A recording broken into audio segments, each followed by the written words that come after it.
सवितुर्वरेण्यं भर्गो देवस्य धीमहि धियो यो नः प्रचोदयात् धियो यो नः प्रचोदयात्।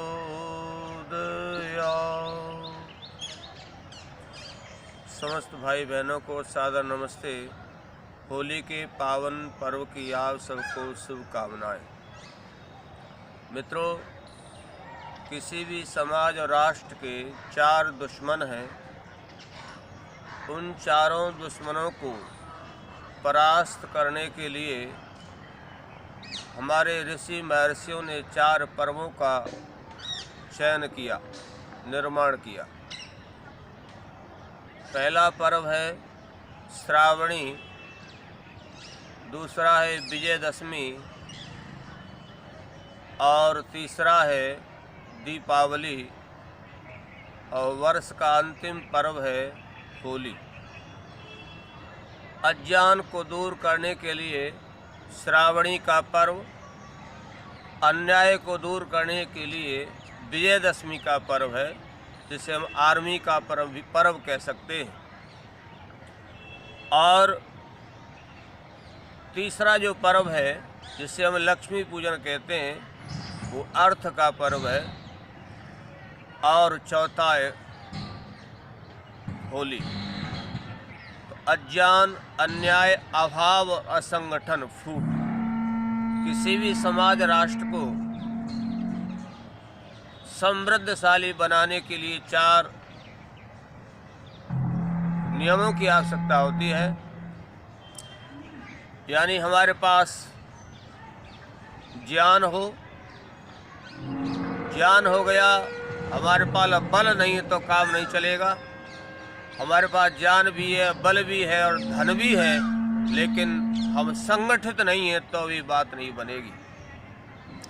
तो होली का पर्व संगठन का पर्व है। प्राय हम सुनते हैं कि हिरण्याकश्यप प्रहलाद होलिका उसे लेकर बैठ के जल गई। ये तो केवल एक अलंकारिक वर्णन है और मैं समझता हूँ काल्पनिक है। होली का जो पर्व है वो लंबे समय से, प्राचीन काल से चला आया है। हमारे यहाँ जैसे सुना जाता कि बसंत पंचमी वाले दिन से होली की शुरुआत करते थे लोग, किंतु बसंत पंचमी से औषधियाँ को एकत्रित करना शुरू करते थे। जो औषधियाँ हमारे रोग में, बुखार आदि में, गर्भवती माताओं के लिए अन्य प्रकार की औषधियाँ एकत्रित करते, वो औषधियाँ हवन में भी काम आती थी। लेकिन हम गुलामी के कारण, अपनी फूट के कारण पर्व के सही रूप को हम भूल गए। आज से 30-40 साल पहले बसंत पंचमी वाले दिन से होली रखना प्रारंभ करते, सारा कूड़ा कचरा इकट्ठा कर देते थे। उसमें बिल्ली बच्चे दे जाती थी, अन्य जीव जंतु पैदा हो जाते थे और पूर्णमासी के दिन सायंकालीन समय पर उसमें आग लगा देते थे और तमाम कीड़े जीव जंतु मर के उसमें ख़त्म हो जाते। उतना ही नहीं, गांव की माताएं बहनें गुड़ और घी से होली का पूजन करने जाती, वहाँ भी चींटियाँ हो जाती। मैं सुना करता था बचपन में कि भाई होली में आग लगाने वाले का वंश नहीं चलता। मगर वंश क्यों नहीं चलता? जब बड़ा हुआ समझ में आया कि इसलिए वंश नहीं चलता क्योंकि ऐसे पाप होता है। जिस ईंधन के द्वारा हम वर्षों भोजन बना सकते थे, उपयोग कर सकते, उसको एक दिन में जला के कार्बन पैदा कर दिया और लाखों करोड़ों जीव जंतुओं की हत्या कर दी। उससे पाप ही होता है। होली का सही स्वरूप क्या है? आज के दिन सामूहिक रूप से सारे गांव के लोग एकत्रित होकर अपने अपने सार्वजनिक स्थान पर एक बहुत बड़ा विशाल यज्ञ करते थे।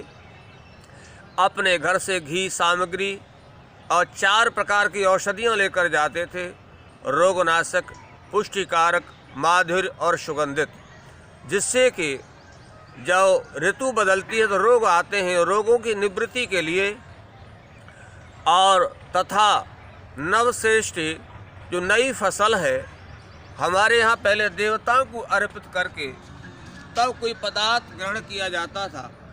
और देवता जो जड़ देवताओं का जो दूत है वो अग्नि है।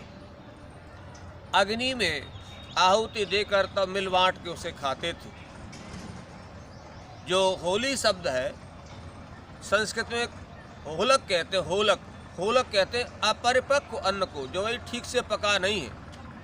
होलक से बना है होला, और होला से अपभ्रंश बन के होली शब्द हुआ। इसलिए वह जो अन्न है हमारे वात पित्त कफ को सम करता है, स्वास्थ्य की दृष्टिकोण से बहुत उपयोगी है।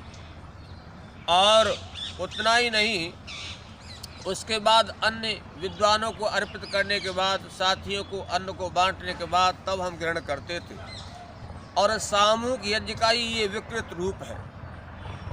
इसलिए भाइयों बहनों, होली का पर्व एक विशाल यज्ञ हुआ करता था, और जिसके घर की अग्नि बुझ गई है वो वहाँ से पुरोहित की अध्यक्षता में कार्यक्रम होता था।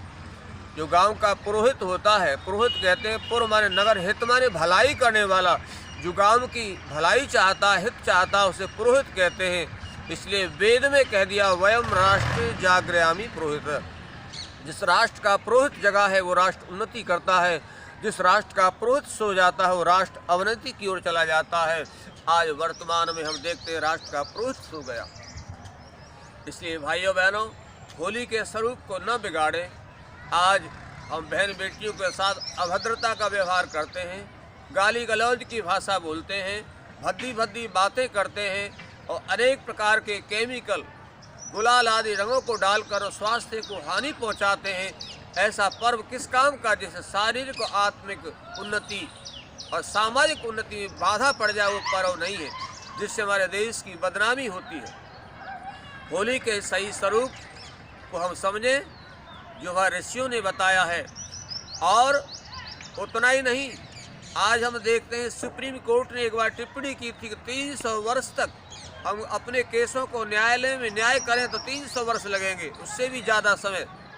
लेकिन प्राचीन काल में अपने गांव स्तर पर समाज के लोग 1 वर्ष के बाद कोई झगड़ा हुआ है तो मिल बैठ के उसे सुलझा लेते थे, और जो नहीं मानता उसे सामाजिक उसे दंड देते, उसका बहिष्कार करते। उसके बाद अगले वर्ष फिर छोटी मोटी घटना हो जाती तो होली के दिन सब गले मिल जाते थे, और इस प्रकार से हमारे समाज को बांध कर रखते थे। तो होली का पर्व संगठन का पर्व है।